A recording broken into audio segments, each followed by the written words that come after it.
Have you ever come across an article like this? The first water-powered car smashes all existing fuels, unprecedented power, and futuristic engine.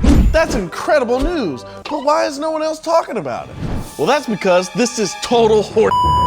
In fact, there's a growing plague of fake or misleading automotive tech articles just like this one, and nobody seems to be doing anything about it. All right, we all have that one friend or the crazy relative who sends us stupid articles like this one.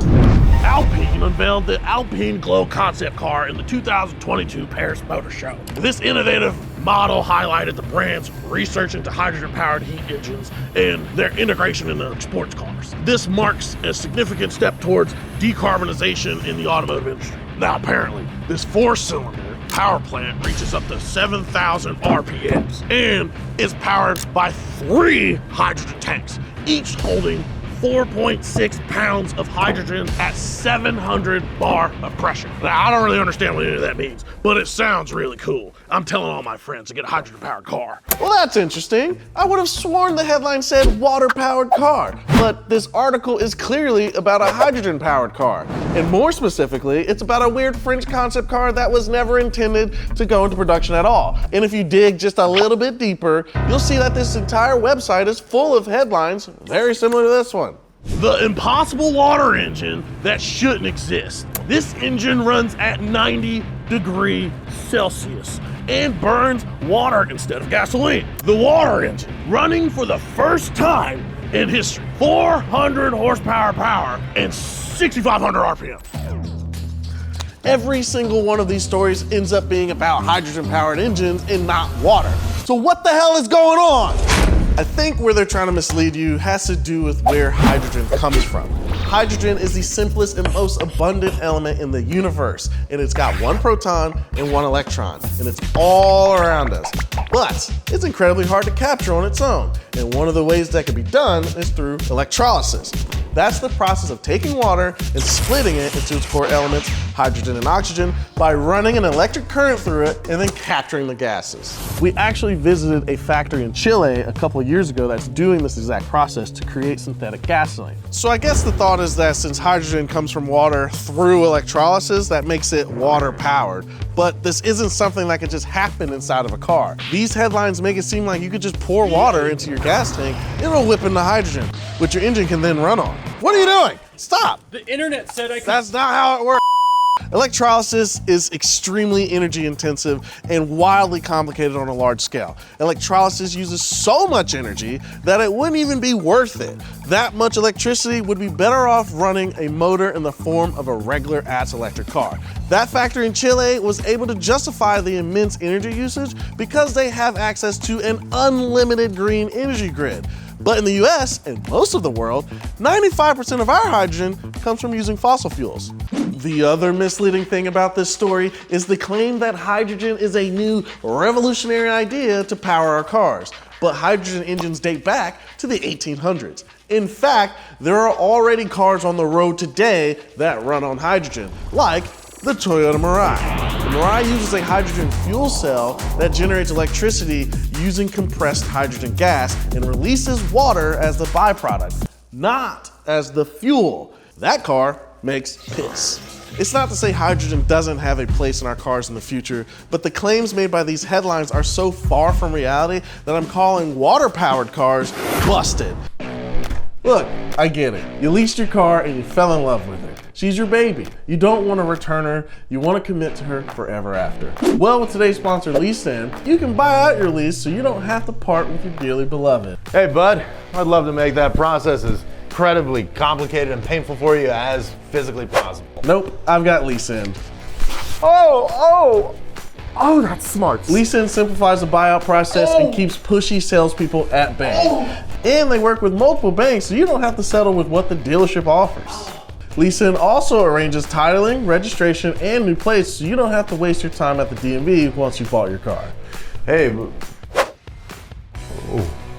I'm good. Your time is valuable, and so is your car. LeaseIn helps save you time and keep your car. If you want to take the hassle out of buying out your car's lease, try LeaseIn. Click the link below to learn more. But that's not the only questionable clickbait fake car news tech journalism you need to watch out for. Here's a video my friend Alex sent me. Elon Musk nuclear diamond battery finally hitting the market after too many delays. You guys have to check out this YouTube video. Elon Musk is working on a monstrous battery that could last up to 28,000 years. Imagine converting waste into energy. Now think about nuclear waste. What if this nuclear waste could power a battery that never needed recharging? Introducing the Nuclear Diamond Battery, NDB. According to this video and several other similar videos uploaded by weird, questionable tech channels, Elon Musk is interested in implementing these diamond batteries into Teslas to solve a legitimate issue that electric cars have. Lithium battery mining is not sustainable. It's also just terrible for people and the world. And lithium batteries are why EVs keep catching on fire and they're nearly impossible to extinguish. They just like to burn. These diamond batteries, on the other hand, will make EVs a viable solution that can be adopted by everyone without ruining the planet. Sounds great, right? But what the hell is a diamond battery, really? Well, in theory, it's a battery that runs on radioactive waste from graphite blocks previously used in nuclear reactors. That radioactivity would keep generating electricity for thousands of years, and it would outlast your entire bloodline. And the thing is, nuclear batteries like this do exist. The Voyager 1 space probe from 1977 uses a nuclear battery that runs on plutonium and is still functional to this day. But the idea of a household nuclear battery that can charge your car is a lot more far-fetched. Take the Chinese company Betavolt, for example. These guys are currently developing one of those so-called diamond batteries, which they are calling the BV100, and it runs off of a radioactive material called nickel-63, and it's smaller than a nickel. They say it's fireproof, explosion-proof, and can withstand gunshots. It'll generate power for 50 years. But what's the catch? In this lifetime, it will only generate about 100 microwatts. That's not enough to charge your phone, let alone an EV. Nuclear diamond batteries like these make sense for devices that require low power for a long time, like medical devices or low-frequency tracking devices. There doesn't seem to be any indication that anyone is developing one of these for automotive purposes. And that also brings us back to Elon Musk, who, as far as I can find, has never claimed to endorse nuclear diamond batteries for use in his cars. So yes, this video is complete hog dog cat horse bum mum. I'm calling this thing busted. So we've already determined that water-powered cars are BS, right? But what about air-powered cars? Well, according to these guys, the car of the future is already here, and it's called the AirPod. It is my great pleasure to introduce to you the Air Car. The what? So we've seen a lot of these tiny pod-like cars that pop up over the years, and we've driven a few of them like the Aptera, the Tango EV, or the Electromechanica Solo. The pitch is that they reduce pollution, they take up less space on the road, and are perfect for cities. But this is the first one I've seen that runs on compressed air. And theoretically, it's not impossible. Gas engines run because of compression. Fuel and air are ignited by a spark plug, and that combustion moves the piston, which turns a crank and gets your wheels moving. If you can replace that combustion with something else, like compressed air, you would theoretically still have a normally functioning engine without burning any fossil fuels. But other than videos like these, there don't really seem to be any videos about real engines that run on compressed air. The biggest problem is compressing the air to begin with. To get regular air into a high pressure tank requires energy in the form of electricity or gas. And just like with the hydrogen generator from earlier, the amount of energy required would be more efficient spent directly powering a motor.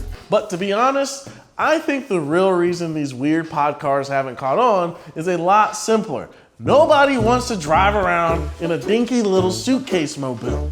Look at the Honda Moto Compacto. It's a bike, it's cool, you ride on top of it. No one wants to ride inside of it. At the end of the day, compressed air isn't impossible, but it's definitely not going to disrupt cars anytime soon. And I'm calling it busted. Justin, I need to focus. I'm on my last dollar over here. This next story comes from one of the most esteemed publications on the internet, the Daily Mail. Electric cars release more toxic emissions than gas-powered vehicles and are worse for the environment, Resurface study warns us. In this study, they found that brakes and tires release 1,850 times more particulate matter compared to modern tailpipes, which have filters that reduce emissions. This one is interesting because it raises a good point, but it also misses the point entirely. The story cites that a study claiming electric cars produce more emissions from brake dust and tire particles than regular gas cars, and therefore are worse for the planet. And in a sense, that is true. EVs are heavier.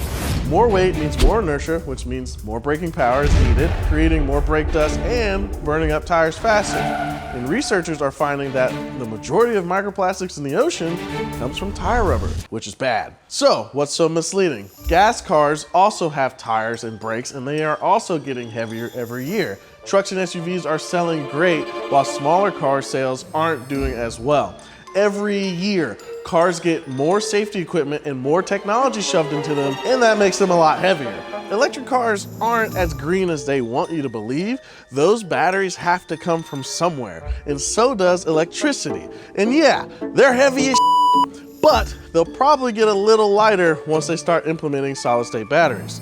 The problem with this alarmist journalism is that most people will only read the headline. But if you read into the story, it says the researcher of the study doesn't expect there to be major differences between EVs and gas-powered vehicles, saying that they haven't measured it yet.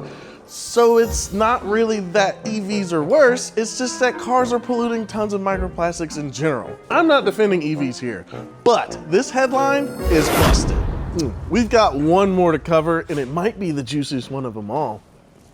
The most powerful fuel in history follows Hawking's prediction: 8 grams for 1 million miles. You can't beat that. You can't beat that. That will surely get you away from the New World Order. This is the new engine that has everything to revolutionize the planet, but would require a huge mobilization of resources to manufacture. So I'm going to start a GoFundMe. I need help making this happen because apparently not enough researchers have tried this yet, and it is the answer to all of our problems. Stephen Hawking himself predicted this fuel based on the use of the radioactive material known as thorium as fuel. That's right, forget hydrogen, forget compressed air, forget diamond batteries. The actual fuel of the future is a thorium-powered nuclear reactor. I mean, think about it. Your car would never have to be fueled up again. You just get in and drive anywhere you want for decades. And nuclear-powered cars aren't a new concept either. Ford conceptualized one in the 1950s called the Nucleon. Back then, nuclear technology was still beginning to emerge and people were jazzed up about it. There was a growing assumption that nuclear reactors would get small enough to fit into a compartment inside your car, like in Fallout. Even if you had a nuclear reactor capable of powering your car, you'd need 5 feet of radiation shielding between you and the reactor. I'm talking solid concrete, tungsten, or even a wall of water. Thorium is highly radioactive, and it's the last thing you want to spill everywhere if you got into a car accident or if your car caught on fire. The reality is, no car maker has ever made a functional nuclear-powered car. Kind of like some of the other miracle fuels we've seen today. It wouldn't be a very efficient way to power a vehicle compared to the common electric or combustion engine. You'd be converting thermal energy to mechanical energy to electrical energy, then back to mechanical energy. That's too many steps. And guys, if thieves today won't stop stealing catalytic converters, you know they're gonna try and steal your portable nuclear reactor. Hey guys, I got it! When it comes to nuclear power, it might make sense for generating electricity in general, but not as a tiny in-car nuclear reactor. So with that, I'm gonna say it's busted. Not all news is fake news, and it's pretty obvious that a lot of these headlines are total BS to us car people. But not everyone has the skills to know what's real and what's not.